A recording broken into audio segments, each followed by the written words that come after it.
لبيك اللهم لبيك لبيك لا شريك لك لبيك إن الحمد لله نحمده ونستعينه ونستغفره ونعوذ بالله من شرور أنفسنا ومن سيئات أعمالنا من يهده الله فلا مضل له ومن يضلل فلا هادي له وأشهد أن لا إله إلا الله وحده لا شريك له وأشهد أن محمدًا عبده ورسوله يا أيها الذين آمنوا اتقوا الله حق تقاته ولا تموتن إلا وأنتم مسلمون يا أيها الناس اتقوا ربكم الذي خلقكم من نفس واحدة وخلق منها زوجها وبث منهما رجالا كثيرا ونساء واتقوا الله الذي تساءلون به والأرحام إن الله كان عليكم رقيبا يا أيها الذين آمنوا اتقوا الله وقولوا قولا سديدا يصلح لكم أعمالكم ويغفر لكم ذنوبكم ومن يطع الله ورسوله فقد فاز فوزا عظيما أما بعد فإن خير الحديث كتاب الله وخير الهدي هدي محمد صلى الله عليه وسلم وشر الأمور محدثاتها وكل محدثة بدعة وكل بدعة ضلالة وكل ضلالة في النار ألا لا إيمان لمن لا أمانة له ولا دين لمن لا عهد له سبحانك لا علم لنا إلا ما علمتنا إنك أنت العليم الحكيم اللهم صل على محمد وعلى آل محمد كما صليت على إبراهيم وعلى آل إبراهيم إنك حميد مجيد اللهم بارك على محمد وعلى آل محمد كما باركت على إبراهيم وعلى آل إبراهيم إنك حميد مجيد رب اشرح لي صدري ويسر لي أمري واحلل عقدة من لساني يفقهوا قولي أعوذ بالله السميع العليم من الشيطان الرجيم بسم الله الرحمن الرحيم لقد رضي الله عن المؤمنين إذ يبايعونك تحت الشجرة فعلم ما في قلوبهم فأنزل السكينة عليهم وأثابهم فتحا قريبا۔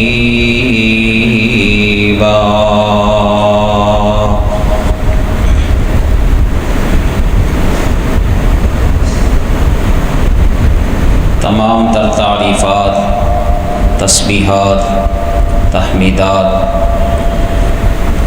تمجیدات اللہ رب العالمین کے لیے،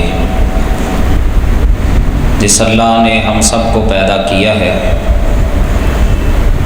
وہی اللہ ہمارا خالق بھی ہے، رازق بھی ہے، ہماری ضروریات کو پورا کرنے والا بھی ہے، اور وہ وحدہ لا شریک ہے، ذات میں بھی اکیلا، صفات میں بھی اکیلا، اختیارات میں بھی وہ اللہ اکیلا ہے، اور عبادات میں بھی وہ اللہ وحدہ لا شریک ہے۔ یہ ہمارا امتحان ہے کہ ہم خالص اللہ کی عبادت کرتے ہیں یا اللہ کی عبادت میں اوروں کو شریک بناتے ہیں۔ جو بھی اللہ اکیلے کی عبادت کرتا ہے اس کو ایک مان کر، ذات میں بھی، صفات میں بھی، اختیارات میں بھی، تو اللہ کا اس سے وعدہ ہے کہ اللہ اس کو جنت کا داخلہ عطا فرمائے گا۔ اور ہمارے رہبر و رہنما ہیں محمد مصطفیٰ صلی اللہ علیہ وسلم، جن کو اللہ نے ہم سب کے لیے امام اعظم، قائد اعظم، مرشد اعظم بنا کر مبعوث فرمایا، اور ساری کائنات میں سے بڑھ کر جن کو اللہ نے عزت، مقام، شرف، عظمت عطا کی، اور ان کی اتباع، اطاعت کو ہم پر لازم قرار دیا۔ اور یہ ہمارا امتحان ہے کہ ہم خالص رسول اللہ کی اتباع کرتے ہیں، اطاعت کرتے ہیں، یا کسی اور کی بھی ساتھ اطاعت، اتباع کرنے والے ہیں۔ جو رسول اللہ کی اطاعت کرے گا غیر مشروط، اتباع کرے گا غیر مشروط، تو وعدہ ہے اللہ کا اس کے ساتھ کہ اللہ اس کو جنت کا داخلہ عطا فرمائے گا۔ اللہ کے نیک بندوں کا تذکرہ کرنا یہ سعادت کی بات ہے، یہ شرف کی بات ہے، اور پھر ان لوگوں کا تذکرہ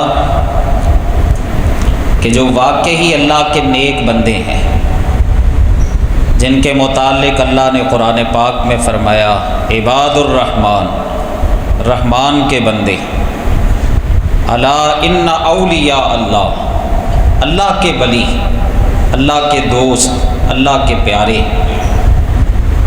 تو یہ کوئی معمولی بات نہیں ہے کہ اللہ کے بندوں کا، اللہ کے ولیوں کا تذکرہ کیا جائے۔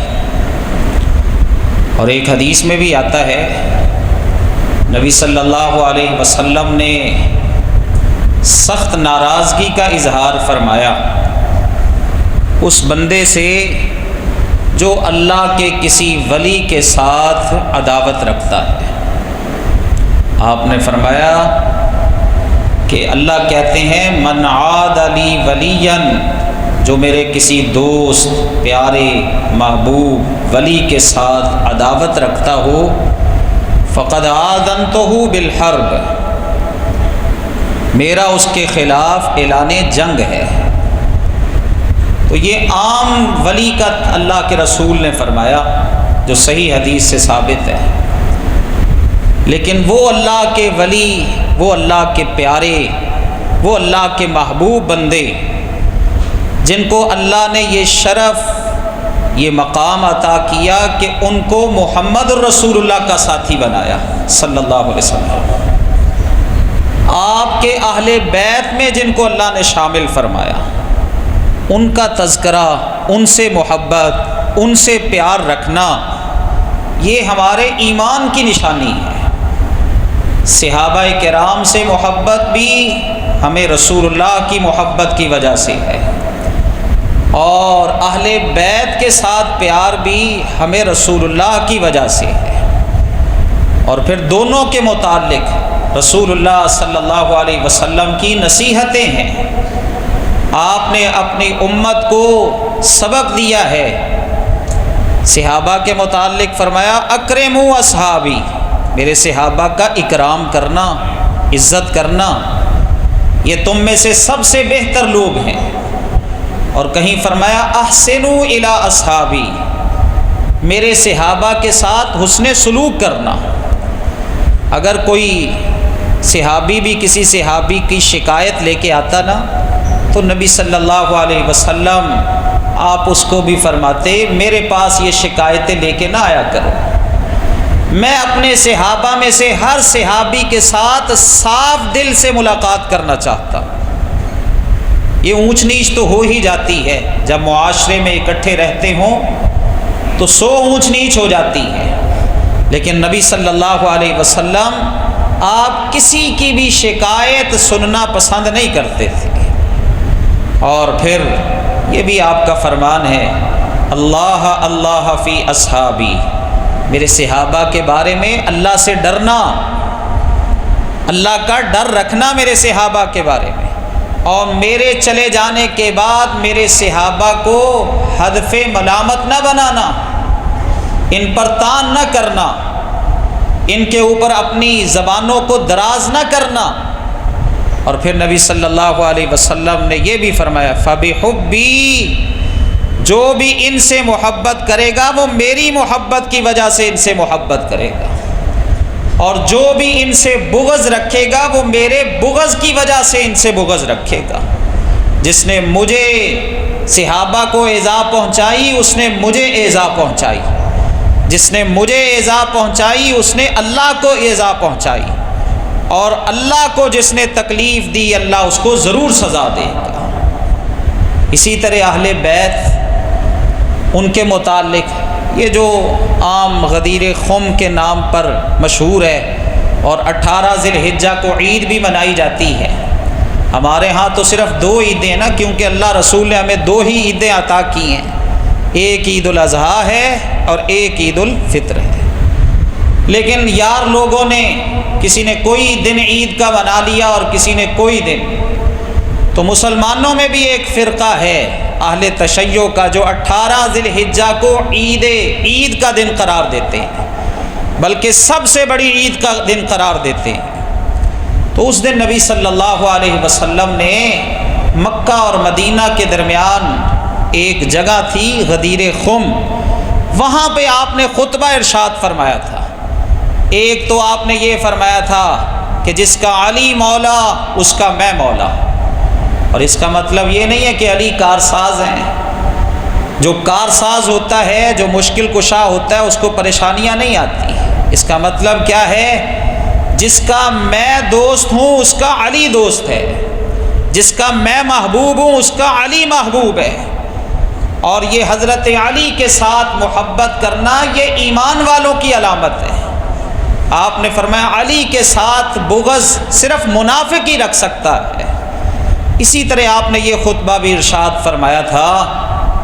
اس موقع پر آپ نے فرمایا دیکھو میں بھی اللہ کا بندہ ہوں، میرے پاس بھی اللہ کا پیغام لے کے آنے والا ہے، میں بھی جانا یہاں سے جانے والا ہوں، لیکن تمہارے اندر 2 چیزیں چھوڑ کے جا رہا ہوں۔ تارکن، تمہارے اندر 2 چیزیں بہت وزنی، بہت بھاری، اللہ اکبر، بہت ہی زیادہ قیمتی چیزیں چھوڑ کے جا رہا ہوں۔ پھر آپ نے وہ 2 چیزیں فرمائی، اولہما کتاب اللہ، ان میں سے سب سے پہلی آپ نے فرمایا اللہ کی کتاب ہے، فیہ الہدی، اس میں ہدایت ہے، اس میں روشنی ہے۔ اور پھر آپ نے فرمایا خذوا بہا، اس کو پکڑ لو، تمسکوا بہا، اس کتاب کے ساتھ مضبوطی سے چمٹ جاؤ۔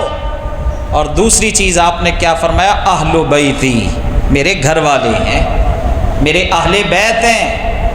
آپ نے فرمایا میرے اہل بیت، میں تمہیں اذکرکم اللہ فی اہل بیتی، اور یہ 3 دفعہ آپ نے ارشاد فرمایا میں اللہ یاد کرواتا ہوں تمہیں اپنے گھر والوں کے بارے میں۔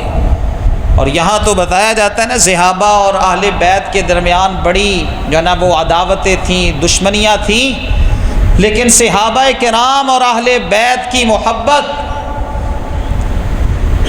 اور اس کا تذکرہ بھی احادیث کے اندر آتا ہے۔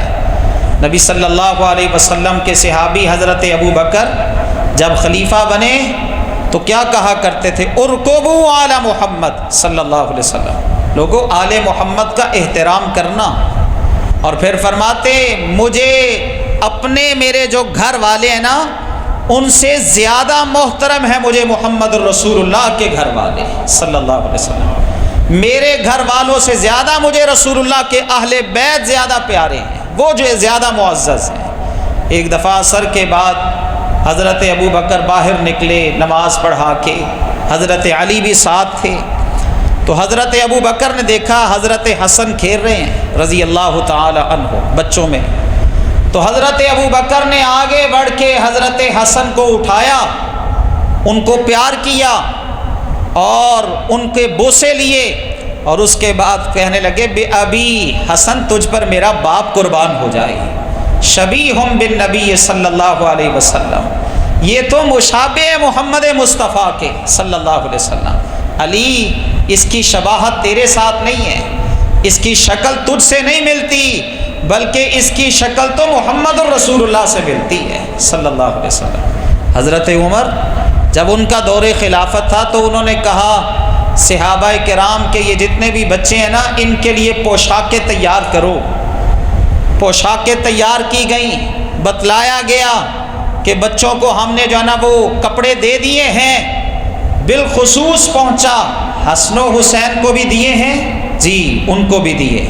کہنے لگے یہ پوشاکیں نا مجھے حسن و حسین کے لائق جو ہے نا وہ محسوس نہیں ہوتی، یہ ان کے قابل نہیں مجھے محسوس ہوتی۔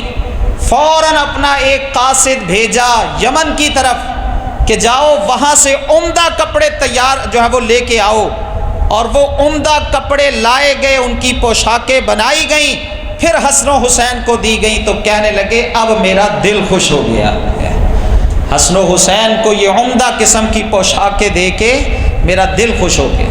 حضرت ابو ہریرہ رضی اللہ تعالی عنہ جب بھی حضرت حسن کو دیکھتے تو آنکھوں سے آنسو جاری ہو جاتے، پھر ایک دن کہنے لگے حسن اللہ اکبر، میں تجھے دیکھتا ہوں تو بے دریغ بے اختیار میری آنکھوں سے آنسو نکل آتے ہیں، اور پھر ساتھ کہتے ہیں وہ آنسو کیوں نکلتے ہیں؟ اس لیے کہ حسن کے ساتھ جو رسول اللہ کی پیار کی ادائیں تھیں نا، جو آپ ان کے ساتھ پیار کیا کرتے تھے، وہ ادائیں مجھے رسول اللہ کی یاد آ جاتی ہیں۔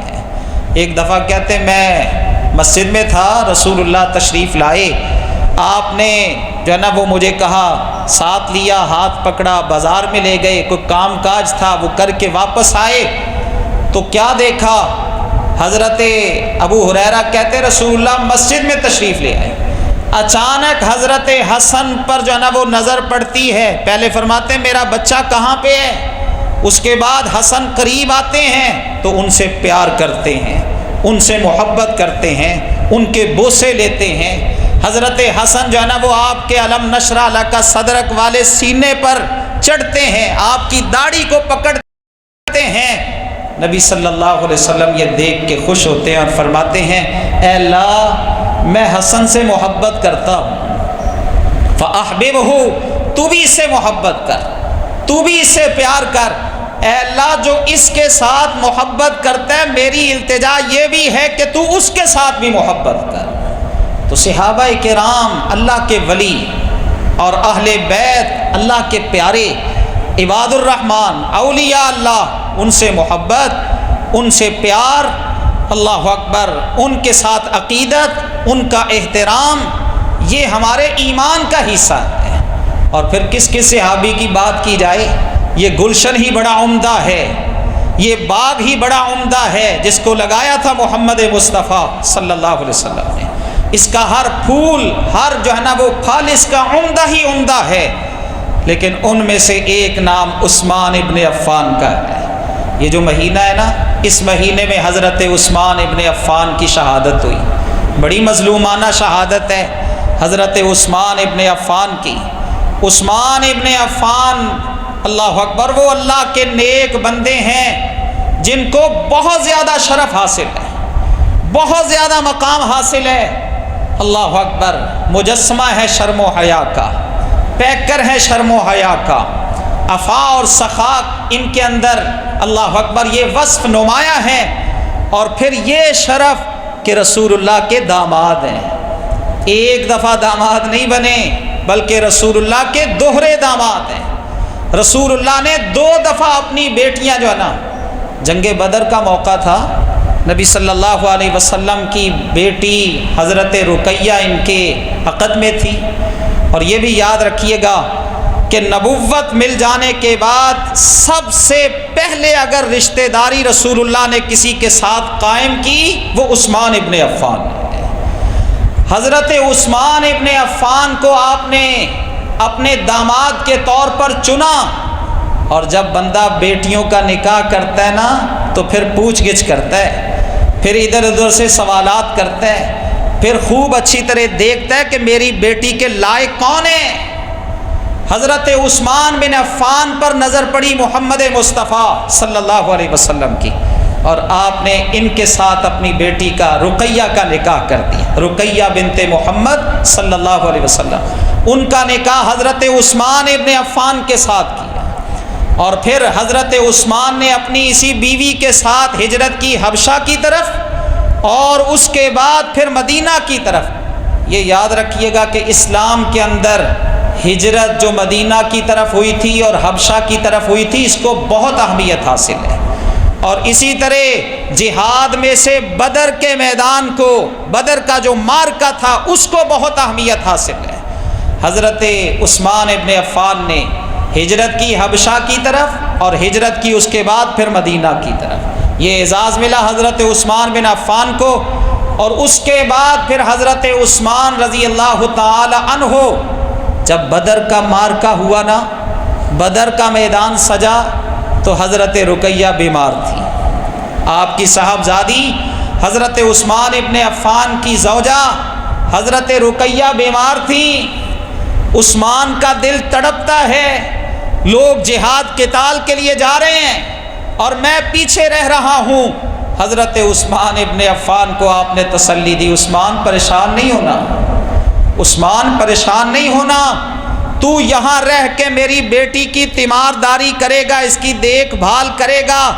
جو بدر کے میدان میں مجاہد شریک ہوں گے، ان کو جو دنیا کا اجر ملے گا، جو آخرت کا اجر ملے گا، ان تمام اجروں میں تو برابر کا شریک ہوگا۔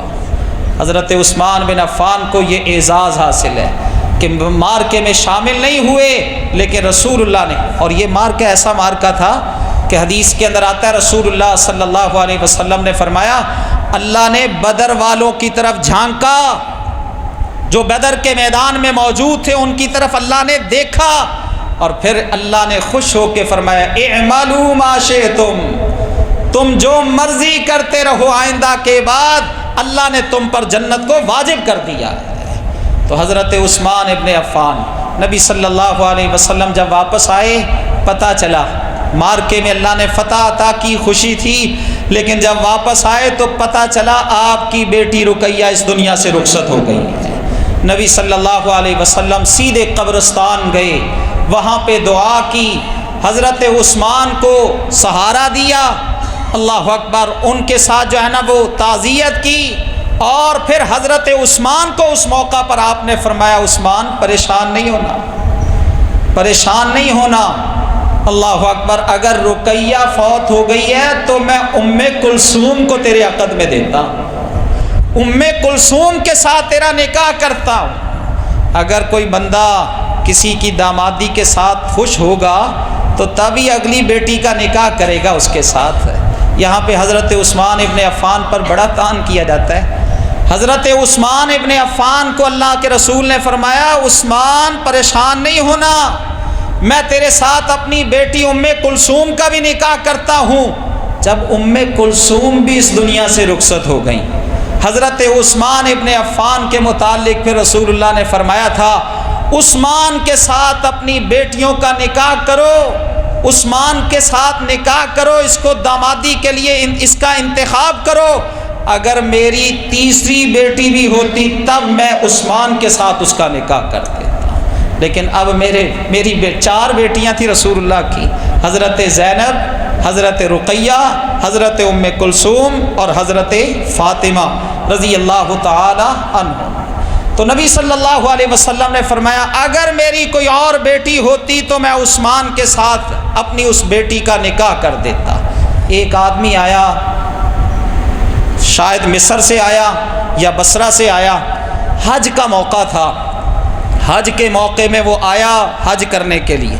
اس نے ایک جگہ پہ لوگوں کا ہجوم دیکھا کہ کچھ لوگ بیٹھے ہوئے ہیں، اس نے آگے بڑھ کے پوچھا یہ کون لوگ ہیں، کہاں سے آئے ہیں؟ انہوں نے کہا یہ جو ہے نا وہ قریشی ہے۔ اچھا، ان کے اندر کوئی بزرگ آدمی بھی موجود ہے، کوئی علم والا بھی موجود ہے؟ انہوں نے کہا ہاں عبداللہ بن عمر ہے رضی اللہ تعالی عنہ۔ حضرت عبداللہ بن عمر رضی اللہ تعالی عنہ کا انہوں نے بتایا، یہ آدمی آگے بڑھا، آ کے کہنے لگا عبداللہ بن عمر جی مجھے کچھ سوالات کرنے ہیں۔ حضرت عبداللہ بن عمر کہتے اچھا سوال کرو۔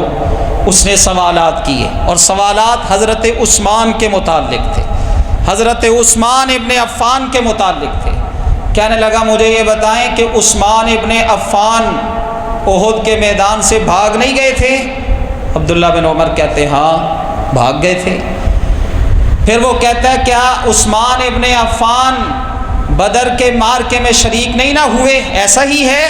کہنے لگے ہاں بدر کے میدان میں، بدر کے معرکے میں بھی شریک نہیں ہوئے۔ وہ کہنے لگا حضرت عثمان ابن عفان، لوگوں نے اسی وقت اشکالات شروع کر دیے تھے، حضرت عثمان بن عفان جو ہے وہ بیت رضوان میں بھی نہیں تھے؟ حضرت عبداللہ بن عمر کہتے ہاں وہ بیت رضوان میں بھی نہیں تھے۔ پھر جب اس نے یہ سوالات کیے نا تو اس کے بعد حضرت عثمان کہتے ہیں اب ان سوالات کا جوابات سن لے۔ پہلا سوال تیرا یہ تھا کہ عثمان جو ہے نا وہ احد کے میدان سے بھاگ گئے تھے، بھگدڑ مچ گئی تھی، یہ افواہ پھیل گئی تھی کہ حضرت محمد مصطفیٰ صلی اللہ علیہ وسلم کو شہید کر دیا گیا ہے، اچانک پچھلی جانب سے حملہ ہو گیا تھا۔ تو آپ فرماتے ہیں حضرت عثمان اگر بھاگ گئے تھے نا تو معافی کا اعلان رب رحمان نے کیا، اللہ نے قرآن میں اعلان کیا۔ اور قرآن میں سورۃ آل عمران آپ پڑھیں، اللہ نے احد کا تذکرہ کرتے ہوئے صحابہ کی معافی کا اعلان کیا، یہ فرما کے کہ وَلَقَدْ صَدَقَكُمُ اللَّهُ وَعْدَهُ إِذْ تَحُسُّونَهُم بِإِذْنِهِ حَتَّى إِذَا فَشِلْتُمْ وَتَنَازَعْتُمْ فِي الْأَمْرِ وَعَصَيْتُم مِّن بَعْدِ مَا أَرَاكُم مَّا تُحِبُّونَ مِنكُم مَّن يُرِيدُ الدُّنْيَا وَمِنكُم مَّن يُرِيدُ الْآخِرَةَ ثُمَّ صَرَفَكُمْ عَنْهُمْ لِيَبْتَلِيَكُمْ وَلَقَدْ عَفَا عَنكُمْ وَاللَّهُ ذُو فَضْلٍ عَلَى الْمُؤْمِنِينَ۔ اللہ فرماتے ہیں وَلَقَدْ صَدَقَكُمُ اللَّهُ وَعْدَهُ، اللہ نے اپنا وعدہ سچا کر دکھایا، اِذْ تَحُسُّونَهُم بِإِذْنِهِ، جب تم ان کافروں کو کاٹ رہے تھے اس اللہ کے حکم کے ساتھ، حَتَّى إِذَا فَشِلْتُمْ، اچانک تمہارے اندر پست ہمتی آ گئی، وَتَنَازَعْتُمْ فِي الْأَمْرِ، اور تم معاملے میں جھگڑ بیٹھے، وَعَصَيْتُم مِّن بَعْدِ مَا أَرَاكُم مَّا تُحِبُّونَ، مال غنیمت کو دیکھ کے تم نے رسول اللہ کی نافرمانی کی۔ تم میں سے بعض ایسے تھے جو دنیا کے طالب تھے اور تم میں سے بعض ایسے تھے جو آخرت کے چاہنے والے تھے۔ یہ ساری کوتاہیوں کا تذکرہ کیا صحابہ کی۔ ان ساری کوتاہیوں کا تذکرہ کرنے کے بعد پھر اللہ نے فرمایا وَلَقَدْ عَفَا عَنْكُمْ، وہ اللہ تم سے درگزر کرتا ہے، تمہیں معاف کرتا ہے، وَاللَّهُ ذُو فَضْلٍ عَلَى الْمُؤْمِنِينَ، اس لیے کہ اللہ ایمان والوں پر بہت ہی زیادہ فضل کرنے والا ہے۔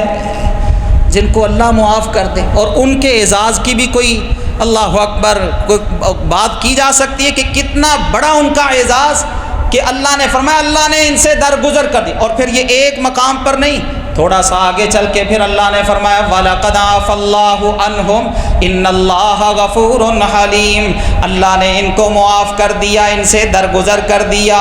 ان اللہ غفور حلیم، اس لیے کہ اللہ بڑا ہی بخشنے والا، بڑا ہی زیادہ حوصلے والا ہے. اور پھر آگے چل کے اللہ نے محمد مصطفیٰ کو فرمایا فَبِمَا رَحْمَةٍ مِّنَ اللَّهِ لِنْتَ لَهُمْ وَلَوْ كُنْتَ فَظًّا غَلِيظَ الْقَلْبِ لَانفَضُّوا مِنْ حَوْلِكَ فَاعْفُ عَنْهُمْ وَاسْتَغْفِرْ لَهُمْ وَشَاوِرْهُمْ فِي الْأَمْرِ فَإِذَا عَزَمْتَ فَتَوَكَّلْ عَلَى اللَّهِ إِنَّ اللَّهَ يُحِبُّ الْمُتَوَكِّلِينَ.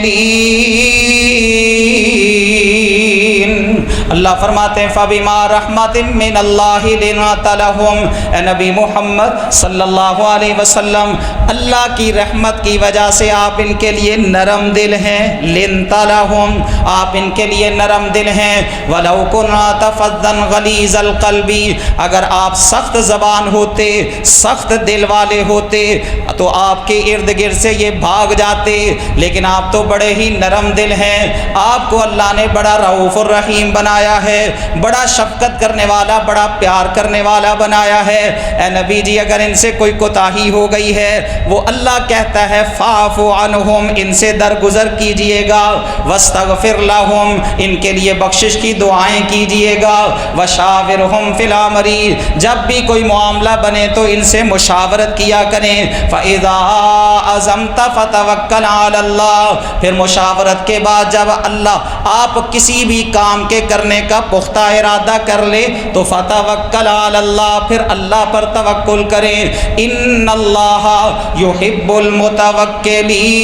المتوکلین، اس لیے کہ اللہ توکل کرنے والوں سے محبت کرتا ہے. یہ معافیوں کا اعلان. جو بدر احد کے میدان میں کوتاہی ہوئی تو وہ کہنے لگا عثمان ابن عفان جو ہے وہ احد کے میدان سے بھاگ نہیں گئے تھے، تو عبداللہ بن عمر کہتے اللہ نے ان کو معاف کر دیا تھا. اور رہی بات بدر کی رسول اللہ صلی اللہ علیہ وسلم نے فرمایا تھا میری بیٹی رقیہ بیمار ہے. عثمان تو نے بدر کے میدان میں عملی طور پر شرکت نہیں کرنی، وہاں جو ہے نا وہ مارکے میں شامل نہیں ہونا، لیکن یہ عثمان کا اعزاز تھا کہ آپ نے فرمایا عملی طور پر تو نے شرکت نہیں کرنی، لیکن اللہ جو بھی ان کو اجر و ثواب عطا کرے گا تو اس میں برابر کا شریک ہوگا. اعزازی سندیں دی جاتی ہیں، لیکن وہ دنیا کی ڈگریاں ہوتی ہیں اور سندیں ہوتی ہیں. یہ فلاں جو ہے نا وہ ملک کا صدر آیا، اس کو یہ اعزازی سند دے دیں. عثمان ابن عفان تو ایسے عظیم الشان آدمی ہیں کہ جن کو حقیقی ڈگری دی اعزازی تو محمد مصطفیٰ نے عطا فرمائی. اللہ اکبر. اور تیسری اس نے کہا بیعت رضوان میں شرکت. تو حضرت عبداللہ بن عمر کہتے ہیں تجھے یہ نہیں پتا کہ بیعت رضوان تو ہوئی ہی حضرت عثمان کے لیے تھی. حضرت عثمان کے لیے بیعت رضوان ہوئی تھی جب آپ صلی اللہ علیہ وسلم کو حدیبیہ کے مقام پر روک دیا گیا تھا، آگے مکہ والوں نے نہیں جانے دیا، تو تب نبی صلی اللہ علیہ وسلم نے انتخاب کیا سفارت کے لیے کہ ہماری سفارت کون کرے گا، سفیر کس کو بنا کے بھیجا جائے. اس 1400-1500 کے لشکر میں سے اگر سفارت کے لیے نظر پڑی محمد مصطفیٰ کی تو حضرت عثمان کے اوپر پڑی. آپ نے فرمایا جاؤ عثمان بات چیت کر کے آؤ. حضرت عثمان رضی اللہ تعالیٰ عنہ بات چیت کرنے کے لیے گئے کہ ہم صرف عمرے کی غرض سے آئے ہیں، ہم لڑنے کے لیے نہیں آئے. لیکن مکہ والوں نے نہیں مانا انہوں نے، حتیٰ کہ تاخیر ہو گئی نا. تو آپ نے فرمایا عثمان ابن عفان نے بڑی تاخیر کر دی ہے. تو کچھ لوگ کہنے لگے اللہ کے نبی ہم یہاں پہ موجود ہیں اور عثمان اکیلا ہی بیت اللہ کا طواف کر رہا ہوگا، ہم سب عمرے کی غرض سے آئے لیکن لگتا ہے عثمان اکیلا ہی جو ہے نا وہ بیت اللہ کا طواف کر رہا ہوگا. آپ نے فرمایا یہ ہو ہی نہیں سکتا کہ عثمان میرے بغیر بیت اللہ کا طواف کریں گے. اور پھر یہ شیطان نے افواہ پھیلا دی. کیا افواہ پھیلائی؟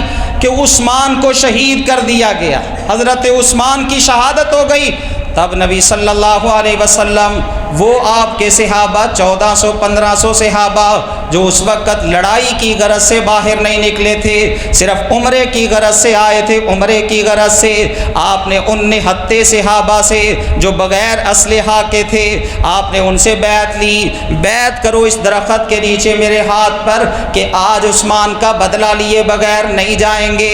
وہ اتنی عظیم الشان بیعت تھی کہ اللہ نے قرآن پاک میں فرمایا ان الذین یبایعونک انما یبایعون اللہ ید اللہ فوق ایدیہم فمن نکث علیہم۔ اللہ فرماتے ہیں ان الذین یبایعونک، یہ آپ کی بیعت کر رہے تھے، در حقیقت انہوں نے آپ کی بیعت نہیں کی بلکہ انما یبایعون اللہ، انہوں نے اللہ کی بیعت کی ہے۔ اور یہ بیعت کرنے والے اتنے عظیم الشان لوگ تھے کہ ید اللہ فوق ایدیہم، اللہ نے فرمایا ان بیعت کرنے والوں پر اللہ کا ہاتھ تھا، اللہ کا ہاتھ تھا۔ اور پھر یہ بیعت کرنے والے فرمایا لقد رضی اللہ عن المؤمنین اذ یبایعونک تحت الشجرۃ فعلم ما فی قلوبہم فانزل السکینۃ علیہم واصابہم فتحا قریبا۔ اللہ نے ان تمام صحابہ کے متعلق فرمایا لقد رضی اللہ عن المؤمنین، ان مومنوں سے وہ اللہ راضی ہو گیا ہے، اذ یبایعونک تحت الشجرۃ، جنہوں نے آپ کی بیعت کی ہے درخت کے نیچے، درخت کے نیچے بیعت کرنے والوں سب سے اللہ راضی ہو گیا۔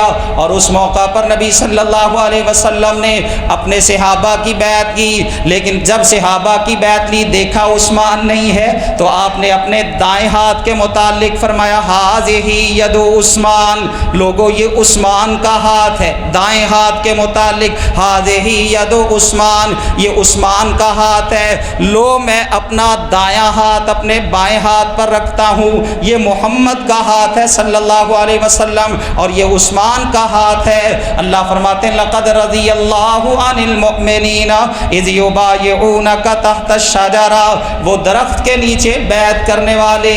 اور عثمان کا اعزاز کہ رسول اللہ نے اپنے ہاتھ کے متعلق فرمایا یہ عثمان کا ہاتھ ہے، اگرچہ وہاں عثمان موجود نہیں تھے لیکن عثمان کی طرف سے بیعت ہوئی، اور بیعت بھی کس نے کی؟ محمد مصطفیٰ صلی اللہ علیہ وسلم نے۔ اور اپنے دائیں ہاتھ کے متعلق یہ عثمان کا بیعت، عثمان کا کیا ہی کہنا۔ ایک دفعہ نبی صلی اللہ علیہ وسلم حضرت ابو موسیٰ اشعری فرماتے ہیں ایک باغ میں موجود تھے، حضرت ابو موسیٰ اشعری بھی وہاں پہ موجود تھے، اچانک باغ کا دروازہ کھٹکا، دستک ہوئی اس پر، رسول اللہ صلی اللہ علیہ وسلم نے فرمایا ابو موسیٰ یہ جو بھی آئے اس کے لیے دروازہ کھول دے، بشرہ بالجنہ، دروازہ کھولنے کے بعد اس کو بشارت دے دینا جنت کی۔ حضرت ابو موسیٰ کہتے ہیں میں نے دروازہ کھولا تو سامنے ابو بکر موجود تھے، رسول اللہ نے فرمایا تھا جو بھی آئے اس کو جنت کی بشارت سنا دینا، تو میں نے ابو بکر کو اللہ کے رسول کے کہنے کے مطابق جنت کی بشارت سنائی۔ حضرت ابو بکر نے حامد اللہ، اس پر اللہ کا شکر ادا کیا، اللہ کی تعریف کی، اور پھر رسول اللہ کے پاس آ کے بیٹھ گئے۔ دوبارہ پھر دستک ہوئی دروازے پر، پھر دروازہ کھٹکا، آپ نے فرمایا جاؤ ابو موسیٰ دروازہ کھول کے آؤ، اور جو بھی آئے بشرہ بالجنہ، اس کو جنت کی بشارت سنا دینا۔ میں نے دروازہ کھولا، دروازہ کھولنے کے بعد نظر پڑی میری تو سامنے عمر موجود تھے، حضرت عمر کو میں نے جنت کی بشارت سنائی، حامد اللہ، انہوں نے اللہ کی تعریف کی، اللہ کی حمد بیان کی۔ پھر آپ نے دوبارہ فرمایا، جب تیسری دفعہ دستک ہوئی آپ نے فرمایا جاؤ ابو موسیٰ جا کے دروازہ کھول کے آؤ۔ حضرت ابو موسیٰ کہتے ہیں میں نے دروازہ کھولا، جنت کی بشارت سنائی، سامنے موجود تھے حضرت عثمان ابن عفان رضی اللہ تعالیٰ عنہ، اور ساتھ آپ نے فرمایا تھا عثمان جو بھی آئے اس کو کہہ دینا کہ تجھے ایک آزمائش میں مبتلا کیا جائے گا، آزمایا جائے گا کا ایک معاملے کے اندر حضرت عثمان کو بشارت سنائی رسول اللہ کے کہنے کے مطابق، اور ساتھ اس آزمائش کا بھی تذکرہ کیا۔ حضرت عثمان نے بشارت کے ملنے پر حامد اللہ کی حمد بیان کی، اللہ کی تعریف کی، اور ساتھ کہنے لگے واللہ المستعان، جو بھی مجھے تکلیف پہنچے گی میں اس تکلیف پر اپنے رب سے مدد مانگتا ہوں۔ یہ عثمان ابن عفان۔ حضرت عائشہ فرماتی ہیں رضی اللہ تعالی عنہا، ایک دفعہ رسول اللہ گھر میں موجود تھے اور بے تکلفی سے بیٹھے ہوئے تھے، حتیٰ کہ آپ کی پنڈلیوں سے کپڑا ہٹا ہوا تھا۔ اچانک حضرت ابو بکر نے دروازہ کھٹکھٹایا اور اندر آنے کی اجازت مانگی۔ رسول اللہ نے کہا اندر لے آؤ۔ آپ یوں ہی بیٹھے رہے، بے تکلفی سے ابو بکر کے ساتھ باتیں کرتے رہے۔ پھر دوبارہ دروازہ کھٹکا، حضرت عمر کھٹکھٹانے والے تھے، آپ نے ان کو بھی اندر آنے کی اجازت دی اور یوں ہی بے تکلفی سے بیٹھے رہے۔ پنڈلیوں سے کپڑا ہٹا ہوا تھا، اسی طرح ابو بکر و عمر کے ساتھ باتیں کرتے رہے۔ دوبارہ پھر دروازہ کھٹکا، اب اجازت مانگنے والے عثمان ابن عفان تھے رضی اللہ تعالی عنہ۔ حضرت عثمان نے اجازت طلب کی، رسول اللہ سیدھے ہو کے بیٹھ گئے، اپنے کپڑے کو درست کر لیا، بات چیت ہوتی رہی، یہ تینوں صحابہ چلے گئے۔ بعد میں حضرت عائشہ اماں عائشہ سوال کرتی ہیں یا رسول اللہ یہ کیا بات ہے، میرے ابا جان نے اجازت مانگی آپ اسی طرح بیٹھے رہے، حضرت عمر نے اجازت طلب کی آپ اسی طرح بیٹھے رہے، اور جب عثمان آئے تو آپ سیدھے ہو کے بیٹھ گئے۔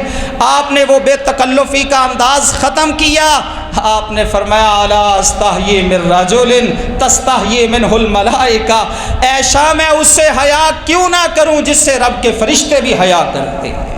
حضرت عثمان ابن عفان، حضرت عثمان ابن عفان کس قدر بلند شخصیت۔ رسول اللہ صلی اللہ علیہ وسلم نے فرمایا مسلمانوں کو پانی کی ضرورت ہے، کوئی ہے کنواں خرید کر دینے والا؟ حضرت عثمان کہتے ہیں اللہ کے نبی کیا ملے گا؟ کہا میں اپنی ضمانت دیتا ہوں کہ اس کو جنت ملے گی، جنت میں اس سے عمدہ پانی ملے گا۔ یا رسول اللہ کسی اور سے چندہ نہ لیجئے گا، عثمان اکیلا ہی کنواں خرید کر دے گا۔ رسول اللہ نے فرمایا مسجد جو ہے نا وہ نمازیوں سے کھچا کھچ بھر جاتی ہے، توسیع کی ضرورت ہے، اور ساتھ والا پلاٹ جو سہل اور سہیل کا تھا، جو یتیم بچے تھے، جب رسول اللہ نے جو ہے نا وہ اس کا آپ نے شکوہ کیا نا کہ اب جگہ کم پڑ گئی ہے، ساتھ والے پلاٹ کی ضرورت ہے، تو وہ سہل اور سہیل آ گئے، کہنے لگے اللہ کے نبی ہم یہ پلاٹ دینا چاہتے ہیں۔ آپ نے فرمایا نہیں تم یتیم بچے ہو، میں تم سے بغیر پیسوں کے نہیں لوں گا۔ حضرت سہل اور سہیل کہتے رہے اللہ کے نبی ہم اپنی طرف سے دینا چاہتے ہیں۔ آپ نے فرمایا نہیں۔ پھر آپ نے اعلان کون اس کو خرید کے دے گا؟ عثمان ابن عفان نے کہا کیا ملے گا؟ رسول اللہ کہتے ہیں جنت ملے گی۔ آپ کہتے ہیں اللہ کے نبی یہ پلاٹ ساتھ والا میں خرید کے دوں گا۔ اس طرح جب جیش اسرا یعنی جنگ تبوک کا موقع آیا، نبی صلی اللہ علیہ وسلم بہت آپ پریشان تھے کہ کیا بنے گا، دشمن بڑا تگڑا ہے، مسافت بڑی دور کی ہے، اللہ اکبر کیا بنے گا؟ اور پھر صحابہ کی مالی حالت بھی جو ہے نا وہ بالکل اللہ اکبر نیچے والی سطح پر ہے۔ حضرت محمد مصطفیٰ ممبر پر ریاض الجنہ، اللہ اکبر مسجد نبوی، رسول اللہ کا ممبر، آپ وہاں پہ بیٹھ کے اعلان کرتے ہیں ہم نے جہاد کرنا ہے، کوئی جہاد کے لیے چندہ دینے والا؟ عثمان آئے 100 اونٹ میری طرف سے، پھر اعلان ہوا 200 اونٹ اللہ کے رسول میری طرف سے، پھر اعلان ہوا اللہ کے نبی 300 اونٹ میری طرف سے، یوں 700-800 اونٹ دیے حضرت عثمان نے کجاووں اور مال سمیت، اور اس کے بعد 1000 دینار، 1000 ذرا حساب کرنا، حساب کرنے والے کے 1000 دینار کا کتنی رقم بنتی ہے موجودہ اللہ اکبر اس معاشرے کے حساب سے 1000 دینار لے کے آئے اور لا کے رسول اللہ کی گود میں ڈال دیے۔ رسول اللہ خوش ہیں، آپ کا چہرہ چمک اٹھا، آپ ان کو اپنی گود میں الٹ پلٹ کرتے ہیں اور ساتھ فرماتے ہیں ما ضر عثمان ما عمل بعد اليوم، عثمان آئندہ کے بعد جو مرضی کرتا پھرے، اس کو کوئی عمل بھی نقصان کرنے والا نہیں ہے، عثمان کو کوئی عمل نقصان پہنچانے۔ 7-8 دفعہ جنت کی بشارت سننے والے عثمان، لیکن جب قبر پر کھڑے ہوتے زاروں کے تار روتے، آنکھوں سے آنسو نکلتے، داڑھی جو ہے وہ آنسوؤں کے پانی کے ساتھ تر ہو جاتی۔ رسول اللہ کی بشارتیں ہیں، عثمان تو جنتی ہے، عثمان تو جنتی ہے، عثمان جنتی ہے، لیکن اس کے باوجود قبر کے اوپر کھڑے ہوتے آنسوؤں کے پانی کے ساتھ داڑھی تر ہو جاتی۔ غلام نے ایک دفعہ سوال کیا، کیا ہے معاملہ؟ جنت کا بھی ذکر ہوتا ہے، جہنم کا بھی آپ کے سامنے تذکرہ ہوتا ہے، لیکن اس طرح داڑھی پانی کے ساتھ کبھی تر ہوتے نہیں دیکھی جیسے آپ قبر پر آ کے زاروں کے تار روتے ہیں۔ عثمان نے کہا، میں نے سنا تھا محمد مصطفیٰ سے صلی اللہ علیہ وسلم، منزل آخرت کی منزلوں میں سے سب سے پہلی منزل یہ ہے، سب سے پہلا مقام یہ ہے، سب سے پہلا گھر یہ ہے، جو یہاں کامیاب ہو جائے گا اللہ اس کے لیے باقی منزلیں بھی آسان کر دے گا۔ قبر کو یاد رکھیں، اپنی آخرت کو یاد رکھیں، اسی کے لیے تیاری کریں۔ اللہ ہم سب کو ان صحابہ، ان اللہ کے ولی، اللہ کے نیک بندے، اللہ کے پیارے رسول اللہ کے ساتھی حضرت عثمان ابن عفان اور دیگر صحابہ کرام، ان سے محبت کرنے والا بنا دے، والہانہ محبت اور عقیدت رکھنے والا بنا دے، اور ان کے نقش قدم پر اللہ ہمیں بھی چلنے کی توفیق عطا فرمائے۔ آمین۔